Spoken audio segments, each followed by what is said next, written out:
Hi everyone, welcome to the weekly market outlook. Today we are going to talk about whether gold will shine in the middle of uncertainties. And joining us today we have Stanislav Penukhov, trading specialist from Exness. So Stan, what do you think about the potential movement of gold? Hi Chris, yeah, I think that gold might get in focus this week because what we see this week is the declining American dollar index, which you see from the chart. It's driven by the easing inflation expectations, and when that happens, usually gold gets some support.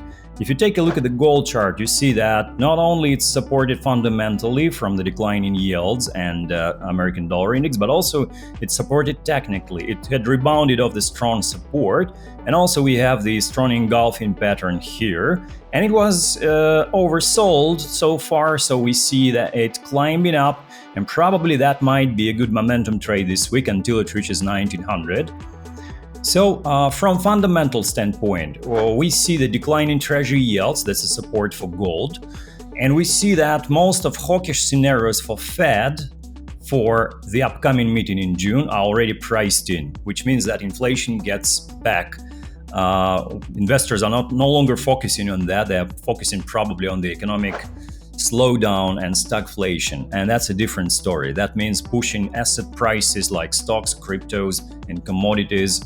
And in this case, of course, the American dollar also moves down a little bit, and defensive assets get back in focus, like gold, like other defensive assets.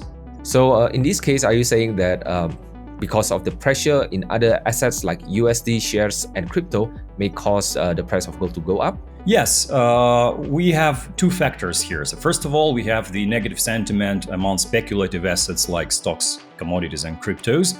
On the other hand, we have decline in US dollar, which is a support for gold. And combining it all together, we have potentially good situation for gold. So it's a defensive asset on the one hand, and also it looks good technically, and also it's an alternative for investment amid falling prices for stocks. So investors will try to run into defensive assets when they see a slowdown and then when they see the bear market.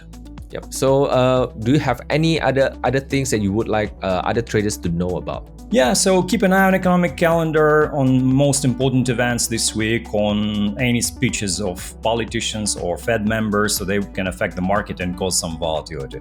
In many other cases, so that would be regular week, no big news ahead.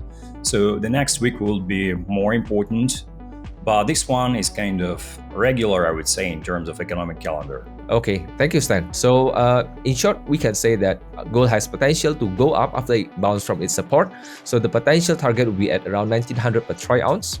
And then USD and assets like shares and cryptocurrencies are under pressure, while stagflation is expected and expectation of Fed fund rate is nearly priced in. So we can say that currently everything is kind of under pressure. So thank you, Stan, for your insight, and see you again next week. Thank you, Chris. Have a good trading week, everyone.